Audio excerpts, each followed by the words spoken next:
प्यारे बच्चों, अब तक हमने इलेक्ट्रिक चार्ज, इलेक्ट्रिक फील्ड तथा इलेक्ट्रिक डाइपोल से संबंधित टॉपिक्स का अध्ययन किया था। आज का जो हमारा टॉपिक है वह है वैद्युत बल रेखाएं या वैद्युत क्षेत्र रेखाएं।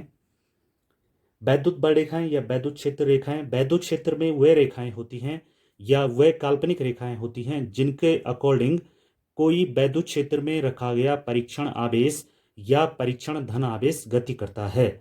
जैसा कि सर्वप्रथम मैंने यहाँ पर वैद्युत बल रेखाओं की या वैद्युत बल रेखा की परिभाषा लिखी है कि यदि किसी परीक्षण धन आवेश को वैद्युत क्षेत्र में स्वतंत्रता पूर्वक छोड़ दें तो वह जिस पथ का अनुसरण करता है उसे वैद्युत क्षेत्र की या उस वैद्युत क्षेत्र की बल रेखा कहा जाता है।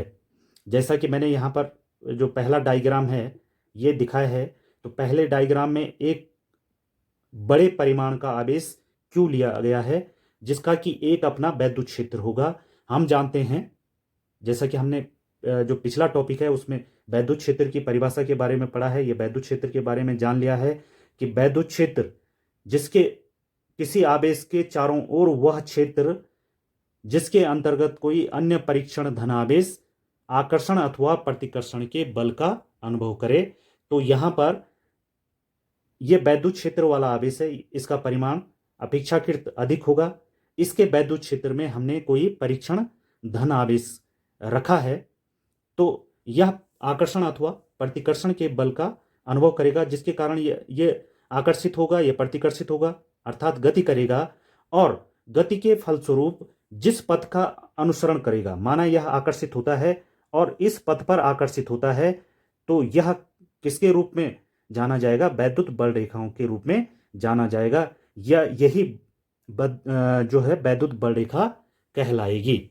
इस प्रकार से यदि हम अलग अलग बिंदुओं पर इस प्रकार से परीक्षण आवेश रखें तो अलग अलग बिंदुओं से होकर जाने वाली बल रेखाएं हमें प्राप्त होंगी। तो इन्हीं काल्पनिक रेखाओं को या इन्हीं रेखाओं को जिन पर कोई परीक्षण आवेश या परीक्षण धनावेश गति करे उसे हम वैद्युत बल रेखाएं या वैद्युत क्षेत्र रेखाएं कहते हैं। और मैंने यहाँ पर कुछ डायग्राम बनाए हैं। इन डायग्राम की सहायता से हम वैद्युत बल रेखाओं के गुणधर्मों का अध्ययन करेंगे, क्योंकि इन बल रेखाओं के गुणधर्मों के बारे में जानना काफ़ी आवश्यक है और इम्पोर्टेंट है। तो यहाँ पर सबसे पहले मैंने जैसे जो वैद्युत बल रेखाएं प्राप्त होती हैं वो इस रूप में प्राप्त होती हैं कि यदि प्लस आवेश और माइनस Q आवेश एक दूसरे के समीप रखे गए हों तो इस प्रकार से जो काल्पनिक रेखाएं प्राप्त होंगी वही जो है वैद्युत बल रेखाएं कहलाएंगी। तो इनका स्वरूप इस प्रकार का होता है। तो इनमें जो पहला जो गुण धर्म है वह इस प्रकार से है कि ये प्लस से माइनस की ओर चलती हैं, अर्थात वैद्युत बल रेखाएं धन आवेश से प्रारंभ होंगी और ऋण आवेश पे समाप्त हो जाएंगी। जैसा कि हम यहाँ पर जो एरो लगाया गया है उससे स्पष्ट प्रदर्शित हो रहा है कि ये प्लस से माइनस यानी कि धन आवेश से ऋण आवेश की ओर चलती हैं। तो ये इसका पहला गुण है। दूसरा गुण है कि किसी विलगित आवेश से निकलने वाली जो वैद्युत रेखाएं, विलगित का मतलब क्या है कि अलग अलग सेपरेट, जैसे यहां पर प्लस Q आवेश अलग थलग है तो जिस बिंदु पर प्लस Q आवेश रखा है उससे बल रेखाएं त्रिज्यतः यानी कि त्रिज्या के अकॉर्डिंग बाहर की तरफ होंगे या सीधी बाहर की तरफ होंगे बिंदुवत। इस प्रकार से इस बिंदु से ऐसा लगेगा कि सीधी बाहर की ओर निकल रही हैं। तो इस प्रकार से विलगित आवेश से निकलने वाली बल रेखाएं होती हैं। इसी प्रकार यदि किसी बिंदु पर ऋण Q आवेश रखा है तो त्रिज्यतः अंदर की तरफ होंगे, जैसे एरो के निशान से प्रदर्शित किया गया है। यहां पर वैद्युत बल रेखाएं सीधी या किसी वृत्त की त्रिज्या के अनुदिश उस बिंदु, अगर हम उसको केंद्र मान लें तो उसकी ओर आ रही है सीधी सीधी। तो इस प्रकार से विलगित आवेशों की से निकलने वाली जो बल रेखाएं होती हैं वो उनका यह गुण होता है कि प्लस Q आवेश से निकलने वाली बल रेखाएं त्रिज्यतः बाहर की तरफ होती हैं और माइनस Q आवेश के लिए यह त्रिज्यतः अंदर की ओर होती हैं। और यदि हमारे पास दो प्लेटें हैं, यह इनको हम कहीं पर इनको समविभव पृष्ठ भी लिखा गया है कि यदि इस प्रकार का हमारे पास निकाय है तो ये सीधा जो है प्लस से माइनस की ओर इस प्रकार से समांतर रेखाओं के रूप में आती हुई प्रतीत होंगी। और यहां पर भी स्पष्ट है कि ये धन क्षेत्र से या धन आवेश से ऋण आवेश की ओर चलती हैं। और समांतर होना या निश्चित दूरी पर इनका होना यहां पर समान जो वैद्युत क्षेत्र है उसको प्रदर्शित करते हैं। अगला है कि किसी वैद्युत बल रेखा के किसी बिंदु पर, माना हमने यहां पर जैसे कि यहां पर दिख रहा है कि एक वैद्युत बल रेखा धन क्षेत्र से ऋण क्षेत्र की ओर यहां पर दिखाई गई है, और इसके किसी बिंदु पर हम स्पर्श रेखा खींचे। हम जानते हैं कि एक बिंदु से एक ही स्पर्श रेखा जाती है, तो यहां पर इस प्रकार से हमें स्पर्श रेखा प्राप्त होगी।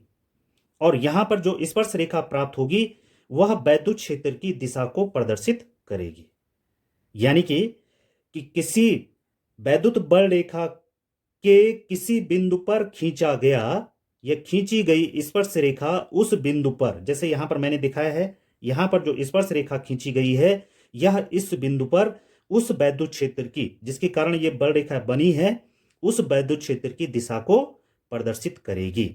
अगला है नेक्स्ट जो गुण है वो इस प्रकार से है कि वैद्युत जो बल रेखाएं हैं वह एक दूसरे को प्रतिच्छेदित कभी नहीं करती हैं। अर्थात वैद्युत बल रेखाएं कभी एक दूसरे को प्रतिच्छेदित नहीं करती हैं, अर्थात एक दूसरे को काटती नहीं है। इसको हम इस डायग्राम से समझेंगे कि माना किसी क्षेत्र से निकलने वाली वैद्युत बल रेखाएं एक दूसरे को प्रतिच्छेदित कर दें इस प्रकार से, तो क्या होगा कि जिस बिंदु पर यह प्रतिच्छेदित हो रही है, माना P बिंदु पर यहां पर प्रतिच्छेदित हो रही है, तो इस बिंदु पर इन दोनों बल रेखाओं के लिए अलग अलग स्पर्श रेखाएं प्राप्त हो जाएंगी इस प्रकार से। जैसे कि यहां पर मैंने दिखाया है कि ये दो स्पर्श रेखाएं प्राप्त हो गई हैं इसमें, और एक ही वैद्युत क्षेत्र के लिए दो दिशाएं इस प्रकार से प्राप्त हो जाएंगी। अर्थात हमने इससे पहले क्या पढ़ा कि किसी बल रेखा के किसी बिंदु पर खींची गई स्पर्श रेखा उस बिंदु पर दिशा को प्रदर्शित करती है। अब माना वैद्युत बल रेखाएं एक दूसरे को प्रतिच्छेदित कर दें या काट दें, तो जो कटान बिंदु है उस पर दोनों बल रेखाओं के लिए अलग अलग स्पर्श रेखाएं प्राप्त हो जाएंगी, पहली के लिए ये और दूसरी के लिए ये। तो इस प्रकार से एक बिंदु पर एक ही वैद्युत क्षेत्र की दो दिशाएं प्राप्त होंगी, ऐसा संभव नहीं हो सकता है, क्योंकि वैद्युत क्षेत्र या वैद्युत क्षेत्र की तीव्रता एक सदिश राशि है और इसकी दिशा एक बिंदु पर निश्चित होगी या एक ही होगी।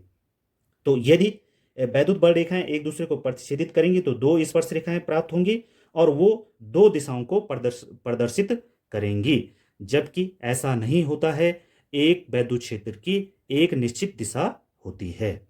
अगला जो गुण है वह इस प्रकार से समझा जा सकता है कि किसी बिंदु पर या किसी क्षेत्र में वैद्युत बल रेखाओं का घनत्व, जैसे यहां पर है E1, यहां पर पहला जो क्षेत्र है वहां पर वैद्युत बल रेखाओं का घनत्व अधिक है बनिस्पत की ये जो दूसरा क्षेत्र है यहां पर वैद्युत बल रेखाओं का घनत्व कम है। तो किसी क्षेत्र पर या किसी बिंदु पर जो वैद्युत बल रेखाओं का घनत्व है वह उस क्षेत्र में या उस बिंदु पर वैद्युत क्षेत्र की तीव्रता के परिमाण को व्यक्त करता है। अर्थात जिस क्षेत्र में या जिस एरिया में जितनी ज्यादा क्या होंगी वैद्युत बल रेखाएं होंगी या उनका घनत्व जितना अधिक होगा वहां पर वैद्युत क्षेत्र की तीव्रता का परिमाण अधिक होगा, और जहां पर वैद्युत क्षेत्र रेखाएं विरल होंगी वहां पर वैद्युत क्षेत्र का परिमाण क्या होगा, कम होगा, या वैद्युत क्षेत्र की तीव्रता का परिमाण कम होगा। तो हम यहां पर निश्चित तौर से डायग्राम को देखकर समझ सकते हैं कि E1 का परिमाण E2 से अधिक है, क्योंकि E1 में वैद्युत बल रेखाओं का घनत्व E2 से अधिक है। और यदि इस प्रकार से समान दूरी पर समांतर रेखाओं के रूप में प्रदर्शित की जा रही हैं, यह भी एक गुण धर्म के रूप में इसको लिखा जा सकता है कि यदि समान दूरी पर वैद्युत बल रेखाएं समांतर इस प्रकार से प्रदर्शित की जा रही हैं, जैसे यहां पर है और यहां पर हैं, तो ये एक समान वैद्युत क्षेत्र को प्रदर्शित करते हैं। जैसा कि हमने बहुत सारे ये इससे डेरिवेशन इलेक्ट्रिक फील्ड में किए होंगे, उसमें जो है समांतर रेखाओं के रूप में दिखाया है, तो वह क्या है, उस क्षेत्र में जो वैद्युत क्षेत्र की तीव्रता है वह एक समान है। और इसका जो अगला महत्वपूर्ण गुणधर्म इस प्रकार से है कि किसी बंद पृष्ठ से इस प्रकार से वैद्युत बल रेखाएं प्राप्त निकलें या गुजरें तो इसको किसके रूप में जाना जाता है? वैद्युत फ्लक्स के रूप में जाना जाता है। यानी कि किसी बंद पृष्ठ से, ये बंद पृष्ठ हो गया, एक पृष्ठ ले लिया हमने कि जिसका क्षेत्रफल क्या है? ए है। यदि इसके भीतर से वैद्युत बल रेखाएं इस प्रकार से गुजर रही हैं तो इन वैद्युत बल रेखाओं की जो संख्या होती है उसको हम वैद्युत फ्लक्स कहते हैं। और वैद्युत फ्लक्स को लिखते हैं phi is equal to E dot A. E का मतलब क्या हो गया? वैद्युत बल रेखाओं की संख्या। कैसे? क्योंकि वैद्युत बल रेखाओं की संख्या वैद्युत क्षेत्र की तीव्रता या उसके परिमाण को व्यक्त करता है।